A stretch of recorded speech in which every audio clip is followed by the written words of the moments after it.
up, tell me so Debbie can turn me down. Or move forward. Okay, so we have to speak up a little bit. We have to speak up? What would do, what if we move the mic back and talk louder, would that be good? That might be good. So for those of you that are watching for the first time on the Ustream, it's available on our website on the Ustream. This will be recorded and posted later as well. And Debbie's going to try to make us sound and look good. There's not enough Photoshop in the world to help us. For those of you that are first time listening to the podcast, my name's Chris Conrey. And I'm Sales Cook, Dave Cook. And that's and we started recording this podcast about a year ago. This is our 50th episode. I didn't know we were going to make it this long, but I figured since we made it to a nice big round number, we'd do an event for the Broad Bag. These go live every Wednesday morning on don'tsellmebro.com. It's also available on iTunes. And we generally will talk about sales, sales management, marketing versus sales, and all sorts of related topics. Including politics. Including politics and why people suck sometimes. So we're kind of all over the map. I'm a sales guy myself and have been my entire natural life, suggest my parents. And Dave, what do you do? Pretty much the same story. I think when my first grade teacher told me I was going to be in sales, I believed her, and so I've done it ever since. So that was that. Our first episode, we crowdsourced the name. That's where Don't Sell Me Bro came from. I put it on Twitter when we were recording the first episode. It said, name our podcast, and this was the first domain that was available. That was funny. So that's where the name came from. But what we generally do is we'll generally have a topic where we'll talk about something specific. It's either about Dave or I on the blog or on Twitter. It's about sales, or in our experience with a customer or a training event. Or sometimes we'll have a customer, one of you guys come in to join us to the studio. We'll have people come in and say, here's a problem I'm having with sales. Oh, and we'll do some live coaching and get some free help right there. So we've done that with a couple people here in the room. Let's see who else is it? James Archer from 40's been in with us a couple times. Stephanie joined us once. Tyler Hurst, who's not physically present, but probably watching the stream and heckling, has been with us. So we've had a number of people. But my idea for today was to do this as part of the Brown Bag and see if we can get some audience participation and ask some questions and see what we can riff on. So fire away. Who's got a salesy type question or anything they want to throw at us? Let's go. Yeah, the good news about this podcast is that you get two generational perspectives. And one thing that I discovered a while ago is that Dave is a lot younger than me. I know that I look really young. And the benefit that one of the things that we really enjoy is that in some respects I'm an old codger kind of sales guy, and Chris is a young buck kind of sales guy, and we have an interesting way of coming at things. The beautiful thing is that Chris and I agree on a couple of very core principles. Is that at its fundamental value, effective sales still is work. It requires strategic planning. It requires having a process sort of thinking, and it also requires a commitment to the relationship approach to selling. And so even though we may come at things from a different experiential base, the really cool part about our diatribe together is that we start fundamentally from the same. And I would welcome anybody to toss out a question that says, hey, what do I do? Because most of the time, for us, sales and relationships is second nature. For some of you, growing your business and getting things started is not. How can we help? April, what you got? I run a web marketing business, do a lot of WordPress things and that kind of stuff. And I'm really interested in what you guys would have to say about an ongoing sales process when we've completed a big project for someone and they probably have some additional pieces that we could definitely help them with. What are some suggestions about getting that into the process as you're finalizing a product and like kind of saying, hey, you also need this without feeling icky about upselling or any of those situations, or maybe even tackling those big questions of, hey, why wasn't this in the first proposal? Those kinds of things. So I'm going to repeat this so it'll be recorded nicely, but also make sure I understand exactly what you're asking. This is an old salesman trick. Anytime someone asks a question, repeat it, make sure you really understand. It makes it sound like you're actually paying attention to them, whether you are or not. So, Abel, you want to know, basically, you're wrapping up a project for a client and you're looking to add more or grow the relationship into something beyond what the original proposal is all about. And so you're going to find a way to do that in a way that doesn't come across as upselly or pushy or very kind of that slick back car salesman stereotype that we've talked about a number of times. Is that right? Mm-hmm. Dave, why don't you handle that first?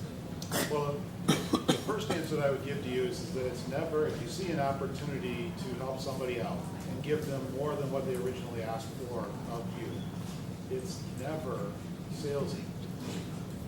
Because you see an opportunity to help somebody, you've gotten to know their business and their situation, and you've given them exactly what they've asked you for.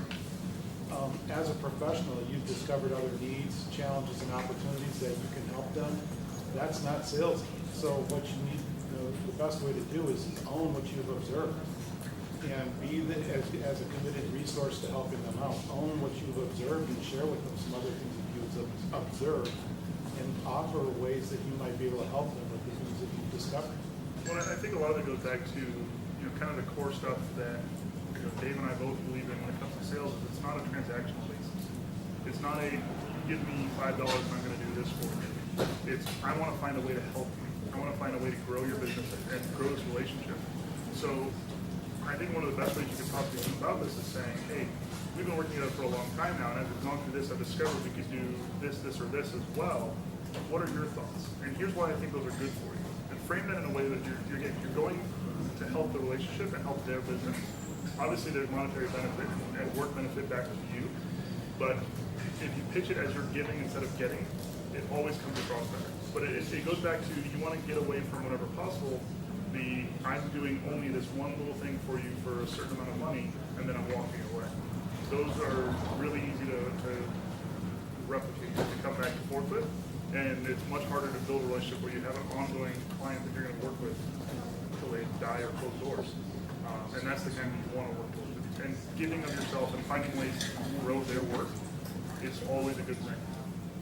Right. And I would tell you that from my own personal experience with my business, when I first started in the role of, call myself a consultant, even though that's kind of a foul language word, but as a consultant, I was very project-based.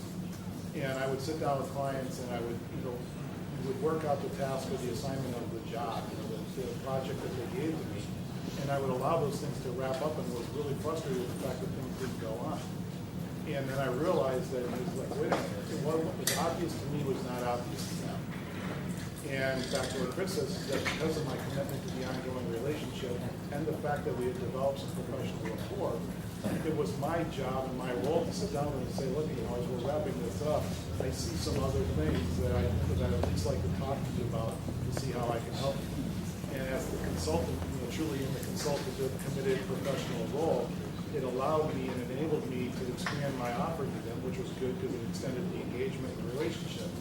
But the sincerity with which I approached it was that I saw something that they needed and I offered my services to help them do it. Because I was credible, because I was professional, because I was committed to helping them, it opened doors to keep it going. Well, you have a basis of trust already built in as well, because they have work to do, they know what to expect when you talk to them. You already have that trust level built in ahead of time. So it's a lot easier for you to come in and pitch more work than it is for someone coming outside and saying, hey, what if we help you with this? If you've done it right, if someone does do that, then come ask you about it anyway. Building that relationship, building that basis of trust is what's going to give you all that stuff and make that so much easier down the road. And one of the things that makes it different, I probably overemphasize this, but one of the things that makes it different is unlike the traditional way where you try to find a way to have a customer for life. You create opportunities for yourself. And I'm not saying create opportunities, but you discover something that they need, and it is your ability to help them, then you have an obligation to share it. You're not just trying to find a way, how can I get them to keep this relationship? That's not genuine. That is insurance, right? But when you sit there and say, look, I see a need where I can actually help them make a benefit, that's your job. They trust you to do what you give them what they need to do. Thanks, guys. So I think that hits on a couple of points, David. People that aren't familiar with our podcast are going to come back to time again. You go back to the fuel episode. You hear us talk about, getting away from transactions, building relationships, and finding ways to make it a more natural conversation. So those things are going to be very common if you go back and listen to this. Things that Dave and I are both very passionate about. To the point where both of our blogs talk about these things all the time. We're very keen on that stuff. We will often make fun of salespeople, even though we are one. The slick flag used car salesman stereotype exists for a reason. And a lot of companies still work that way. we are hoping and slowly trying to change that. So who's got another question about this? I had one and I forgot it. You forgot her question. Here we go. You don't have one anymore. I know. What you got? When should I, like, what's the transition from sales to account management? And when do I need to worry more about account management? What's the difference? What do the two do? So the question Sean's asking is, when do I transition from sales to account management, or you're trying to basically find out how to balance that role within your company? Right, we do all sales and we have accounts, but I have the nagging feeling that we're leaving a ton of work on the table and not servicing our clients as well as we could be, because we're just out selling more accounts. So he's talking about growing existing accounts versus finding new ones, right? Yep. Balance between the That's two. in the balance between the two. So, the best clients are the ones you already have. And the best place to find more business is with the clients you already have, in all likelihood. So I think striking that balance is going to be key. There's not a hard and fast rule where you should spend 30% of your time here, 70% there. I think it's going to come down to your business in a lot of ways. One thing I would recommend is I would spend probably no less than half your time at least talking to your existing clients. And that might be a 5-minute conversation, once a week, or a 10-minute conversation once a week. But staying visible and keeping your presence fresh with them is going to be very important for that, just as a basis.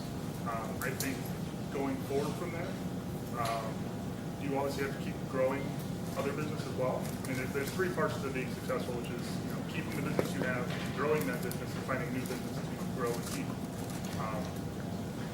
What are your thoughts on balancing that? First one, I know, is that your biggest fan? My biggest fan did just walk in. Yes. The Conrey clan just walked in, the biggest fan. The whole room got energized because now we have multiple Conrey. It's interesting because I did as a sales guy, I had a couple of rules of thumb. I was responsible for business development. I was responsible for account management. And I'm not saying that absolutely positively follow this, but it's kind of an interesting way to go at it. Is your recurring clients or your existing clients generate a certain amount of revenue, right? And what you do is based on the scale and scope of that rev gen is how much time you spend staying in touch with them. And when I was first in sales a long time ago, I had a guy say to me, Dave, assign an hourly rate to your value, and then apply that against what you're making off of those accounts, and make sure you spend that much amount of time with them. And when you do that, what you're doing is you're making sure that you're giving them a valued amount of your time for them, an appreciation for the business relationship that you have with them. The flip side of it is from a business development point of view, because Chris says at least 50% of your time in account management, I'd also tell you no less than 20 to 25% of your time in business development. Because if you don't spend 20 to 25% of your time growing your business, you can't grow your business with new relationships. So you spend the appropriate amount of time as best you can in account management, and then based on value, and then you spend at least 20 to 25% of your time in business development, and the other 3% left is sleep. How many times sleep in your day? Did that answer your question? Yeah, thanks guys. All right, I Katie, remember what my you got? question Did you now. remember? So, if I don't have the money to bring on somebody for sales, what Next question. what natural abilities can I bring out from within myself to try and manage sales, limping along until I can finally hire someone as fabulous as yourself? So the question is, if I can't afford to hire a professional salesperson, how do I make myself into a better salesperson? I'm paraphrasing it. That's what I heard there, right? Yes. Okay. First off, as a small business, you probably are and should be your best salesperson because no one's going to sell you like you. We actually just said this on the episode prior to this last week. If you listened to our interview with Greg Taylor, I told him that point blank, no one's going to sell you like you. So I would actually put off hiring a professional salesperson for as long as humanly possible. Unless I'm looking for work, in which case I'll tell you otherwise. That's really true. We have hit on this several times. First of all, as a business owner, if you don't know how to sell your product, you can't teach somebody else to. And we've had so many experiences where Chris and I talk about this. It's kind of like it's the comical game of the startup where a business owner will have a certain amount of money set aside for growth funds. And they invest them all in somebody who doesn't help them grow their business, and then they come and say, geez, I'm stuck, I'm trying to figure out how to grow my business, but I don't have any money. And what they did was they put everything in a bucket and assigned it to somebody to go do it. They didn't go do it, and they ran out of money. And the reason it didn't work was because there was no way for them to measure or hold accountable their consultant or their resource to do it, because they didn't know how to do it themselves first. You have to learn how to sell your business first before you hire or promote somebody to sell it for you. And a lot of the reason for that is Dave hit on this, but if you don't know what and how you're selling, anyone you hire is totally set up for failure. You can hire the best salesman in the world, but if he doesn't understand the why and the what and the how it is that you're doing, you're never going to be able to translate that.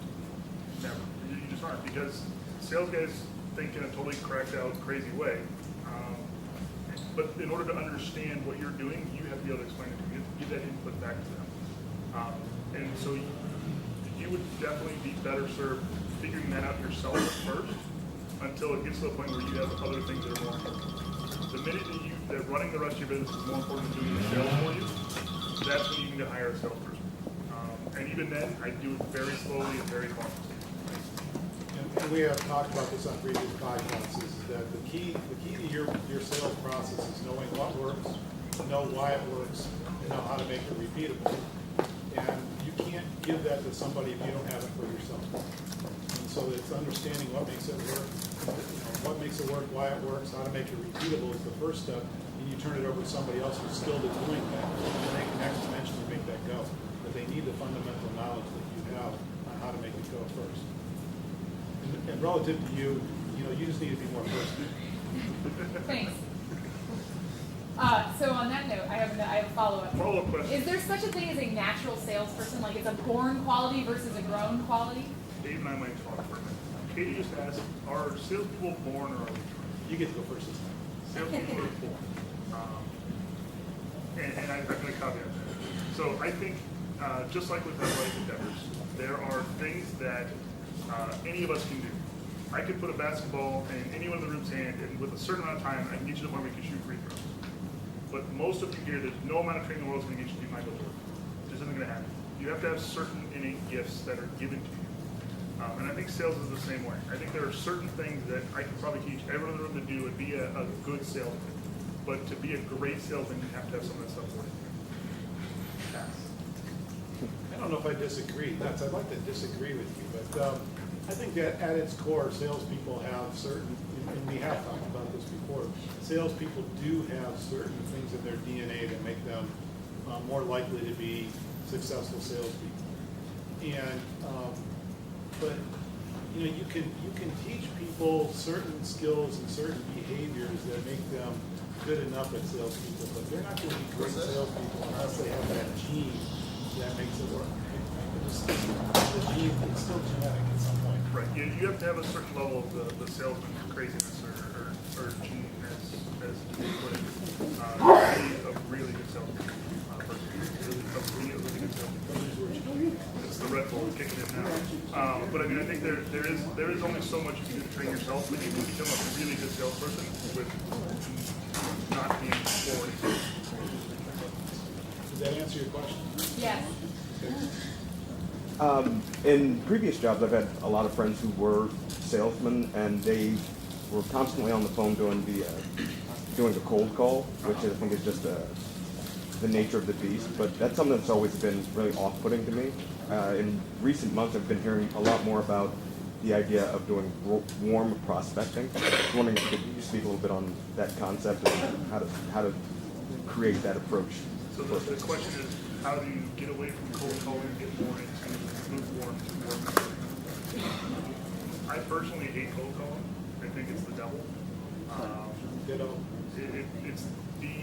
It's the buying a lot of version of doing sales. If you pick up the phone and dial every phone number you find in the phone book, eventually someone will say yes. But it's a lot of work for the best way to do warm calling is to have a really, really expansive network of people that know that you're not a local person. I have done a lot of effort into growing the people that know me and know what I do, so that if I need something, I can go, hey, Tim, I know you know so-and-so, can you introduce me? I think I can help you out. And those sort of ways. So a lot of it is growing that network and putting yourself out there, and finding ways to grow your network into the right people. So, you know, if, for example, there's a company in town that I want to work with, and I know somebody that works there, I'm going to go, hey, I want to work with your company. Who's the person I should talk to if you want to offer this, or this? And I'm going to get a personal, real introduction. And if I don't have the person that works there, I'm going to find someone that knows someone that works there. And I'm going to step down that chain as far as I have to get to that actual, real personal introduction. That might take a year. It's a lot more of a long-term play than cold calling, but the results prove themselves. And I think that that's the reason so many people think that cold calling is the way to go, because cold calling, like Chris says, if you grind it out hard enough, long enough, eventually you'll get in front of somebody. That doesn't mean you're getting in front of the right person, but you're getting in front of somebody that's like, well, thank God I got a body. But and business owners or sales managers will confuse activity as positive activity when it's just activity. And I agree with you, Chris, is that there's one thing that people are using. I will tell you, though, a word that I've been scrubbing from my vocabulary is referral. And the reason I scrub referral from my vocabulary is very clear. Is that I do not want people to refer me to other people. What I want them to do is I want them to introduce or connect me to them. And in order to do that, I have to have a personal relationship with the people that are introducing me to people, and they have a vested interest in helping me introduce them. I do not want them to do my selling for me. I do not want them to do my prospecting for me. I do not want them to do my qualifying for me. All I want them to do is to introduce me to people that they think Dave Cooke would enjoy meeting, or that would enjoy meeting Dave Cooke, and we will let our relationship grow from there. I do not need to help you find business. I need to help you find more connections. I will find my own business as my connection base grows. Does that answer your question? What you got, Jeremy? All right, You got so notes on- Is this page 1 or page 2? oh no, I got notes from the partner. With obviously having backup material, so after that phone call is made, the person you were talking to can go in and look up your references. What is better? Would you say no website or something even if it's not good? So the question is, should you have something, even if it's not ideal, as a website or a presence for people to come and find, or be an international mailing list, right? Kind of get a question. What's the? I'm not sure I understand the question. So can you explain to me a little bit more what you're getting at? Well, our business has a website. It's not really great, but we are under the impression that we need something rather than nothing. But it's not very good, and we're embarrassed to show it. But if we make that phone call, the first question or the last question you get before you hang up the phone is, hey, is there a website I can go look up? Would you say that having something that's not quality is still worth it? Or would we be better off just saying we don't have something right now? Okay, I might take this one first. So to review what he has, the current company has a website they're not proud of at all, but they get a lot of questions. Hey, is there a website for more information? So are they better off having something that's ugly and they're not proud of, or nothing at all? And since Lindsay didn't make it, I get to drop my obligatory sports reference. She might be listening in, She so might still have be. to apologize. Yeah, sorry, Lindsay. That's a running joke for those of you that haven't been listening. You have to go back and listen to all over episodes to get that. No pressure. If you're playing football and you have a really bad defense, you're still going to put those 11 guys on the field. You're not going to let the offense do that if you just run one. Even if they're hideous and, double amputees and whatever else, you're going to put those guys on the field because maybe they trip and fall into something. Right? Maybe they accidentally tackle somebody. A bad website's like that. Eventually, you want to find people that are better for your defense. You want to get an actual linebacker that can tackle somebody and a cornerback that has both arms instead of only one. But until you have that, run with what you have. Having nothing is a really bad idea in today's age. I think you have to have a web presence. You could put something simple up right now. If anything, the less proud you are of it, put less up there. I think put just a simple page with name, address, and a phone number and a contact form. Do that as a start. I would avoid putting too much information up if you're not proud of it until you can get to the point where you want it. And I think it's a great learning opportunity before you do this.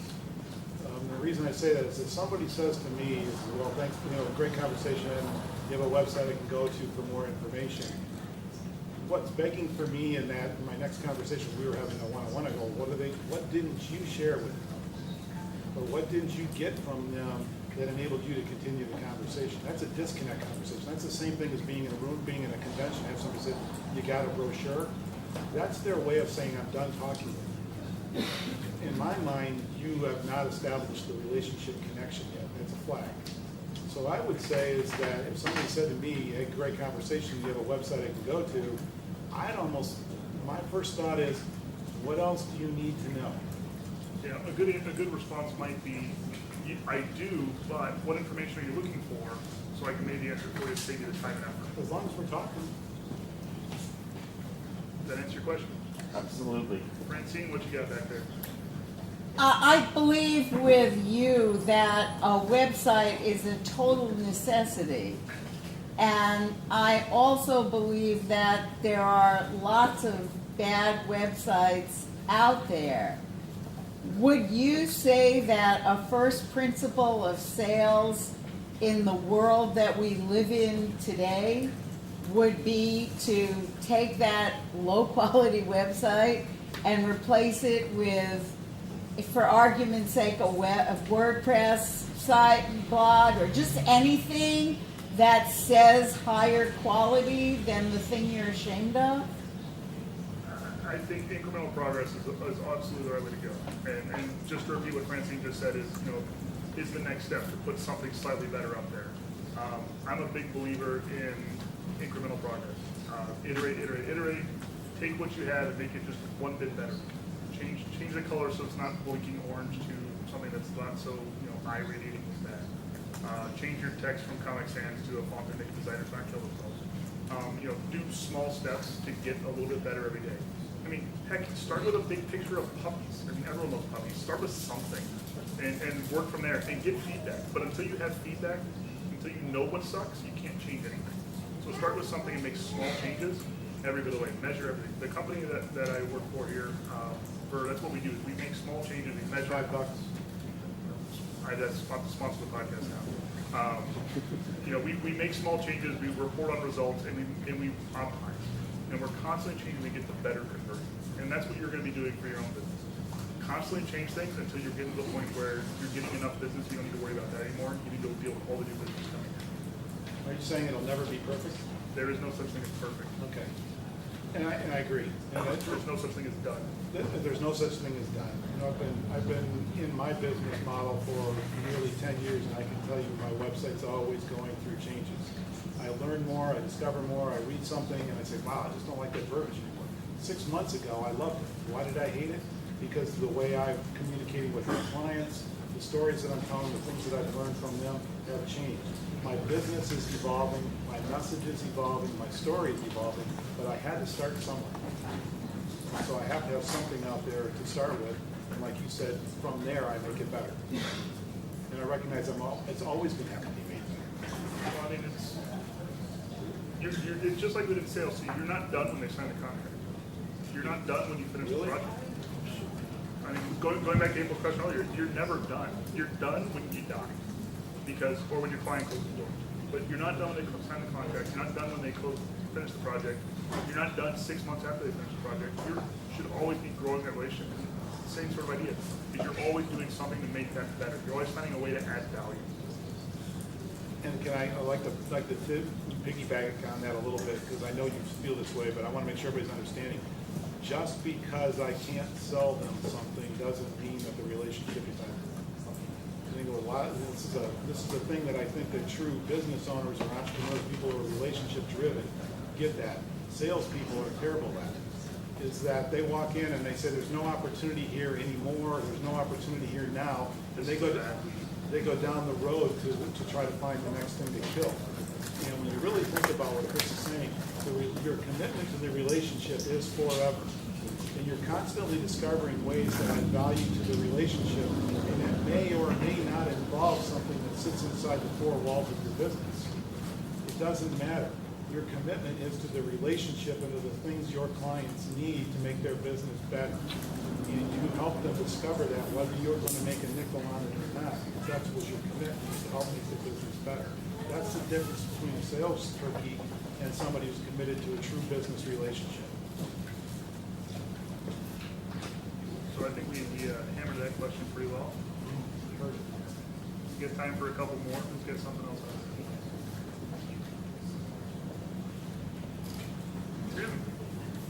We started trying to do like the solution selling, or trying to sell our value, but customers always push back. We say we want it broken out, buy cash, buy items, so we can pick and choose. And I just don't see how we can make that flip. So trying to get away from menu a la carte style, like you get X for Y number of dollars, you get Z for W number of dollars, to hey, here's the solution, here's the grand, here's the grand scheme of things. And this is what we're doing. Is that right? That's right. Bundling the package. Right. And I know you have some thoughts on this. You actually wrote a lot, but I always like to go out first because you can pick at it. yeah. Well, for some reason, I just cave all the time. I don't understand this. You know, I would just tell you that my children are about Chris's age, and they always say to me, Dad, I just can't believe you take that kind of shit, Chris. But just, they don't give it to me, but Chris somehow doesn't get away with it. Anyway, you know, a couple thoughts on that is, and again, I think I would need to know more about your business, but at its surface, I would say my first thought is that you probably haven't helped them see the end in mind yet. And what's happening is that they're trying to discover how you're going to help them, and you're working on discovering what it is that you can offer them to help them. And a lot of times when I'm working with clients and I'll sit down and talk with them, rather than have them tell me what they want, because I could answer the problem there, but then when I do that, we start getting into price and time and process and functionality and all that other crap. I don't want to go there. It's my job to offer them the solution that they are looking for. So what I do is I work on them very hard, and it's not always easy with some people to say, okay, let's talk about this. We've engaged in a full-blown engagement. We're working together, and it's 6 months or a year down the road. What's your world look like? What's Nirvana look like as a result from this relationship? What happened? You know, what's going on? What's your business look like? What result are you looking for, et cetera, et cetera? And that's the first question, is the what. The second question, well, okay, why is all that stuff important? And they start to talk to you about that in context. And then the third is, how does that support your overall business vision and your business model? What you're doing is you're getting their vision and their needs and their desires in a gigantic bucket of context. So when you come back to them and offer them a package solution, it can't be unbundled because you designed it specifically with the end in mind. Right. I think this goes back to, there's some societal stuff in there too. I mean, think about this. Same reason why we go to the doctor when we're sick, not to make sure that we have a wellness plan. The way people think, I mean, you're supposed to go to the doctor every year, get a physical, and say, hey, here's what's going on. Here's, I don't want to be this or that. I want to be healthier here, healthier there, yada, yada, yada. People are treating their business the same way. They're constantly putting in a fire mode, constant pain mode, as opposed to wellness mode. So I think if you can look for ways to pitch it as that, say, hey, this is so that you don't have these problems 6, 9, 10 months from now. This is so that we're solving a problem you don't know you even have yet or don't have yet, but are going to if you don't take this on now. I think it's a different way to spin it. And the analogy is, like I said, the way I think of it is, a wellness plan. You're setting up a wellness plan for their business, and this is this is the exercise and the diet they have to take on, and they might want to take this low cholesterol pill or cut some of the fat, those sort of things along the way, is one way to kind of spin it. And it's real interesting, and this is kind of a marketing thing that I really liked. And I don't know how many of you guys have watched noticed the Special K commercials lately. And I think sorry, I do have TiVo, but every once in a while I'm just I'm ahead or I'm not there, whatever, and I don't have enough shows recorded. I can't jump around. But anyway, one of the things that I loved about their ad is this, what are you looking to gain? It's a weight loss campaign. It's with what are you looking to gain? And I love the spin on that because what it does is it's got a vision of the end in mind. If somebody says, I'm looking to lose 30 pounds, everybody thinks, okay, what does that mean? It's work, it's time, it's effort, it's energy. Sounds like work. Yeah, I got to work on my diet, I got to plan my exercise. it's like, oh my God, you got all these things that you gotta lay out. When somebody says, what are you looking to gain? Better health, better energy, whatever. What you're doing is you're focusing out on the future, and you realize that there's some things that need to be done to make that happen, but you always have the end in mind.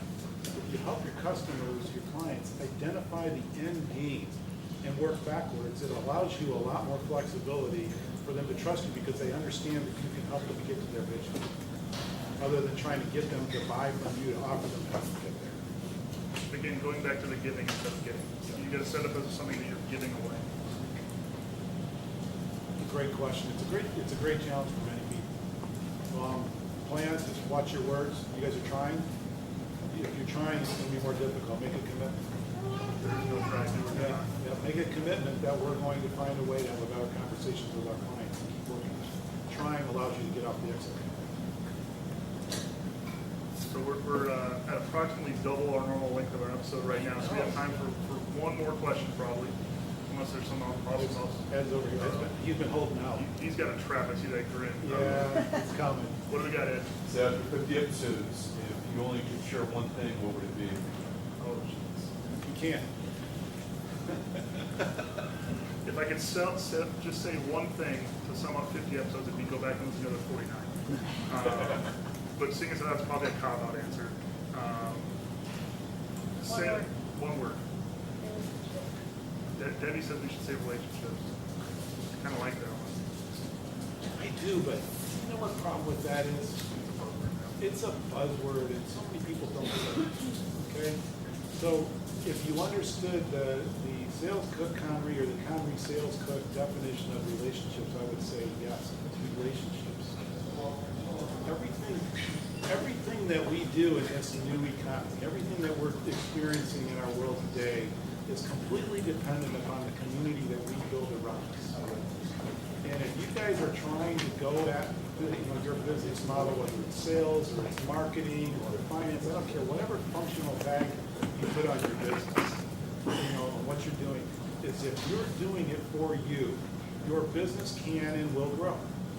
However, if you're recognizing that what your commitment is that you are going to enhance the community that you're connected to, what you're doing is you're strengthening the relationships that you have built, and you're making everybody around you better. And by virtue of making everybody around you better, you get better. The rising tide raises all ships. So absolutely, positively relationships, but understand what that means. It's a selfless endeavor to making everybody around you better. I don't have a way to top that, so I think that's probably awesome. So we'll go ahead and wrap it up, and thank you all for joining us, for participating. You can find out more at don'tsellmebro.com. All our past episodes are up there. They are also on iTunes. Just search Don't Sell Me Bro. You can also find more from Dave at salescook.com. and my blog is chrisconrey.com, or also postmodernsales.com. And find us on Twitter, find us on Gangplank, and we're both also mentors here at Gangplank. Are you mentoring this year? Travel schedules cause some problems, but if you need me to come down here and spend time with you, I will. Email Dave@salescook.com, and I'll be here for you. And, or Conrey at chrisconrey.com. But thanks again, and extra special thanks to Debbie, our producer, who makes us sound good.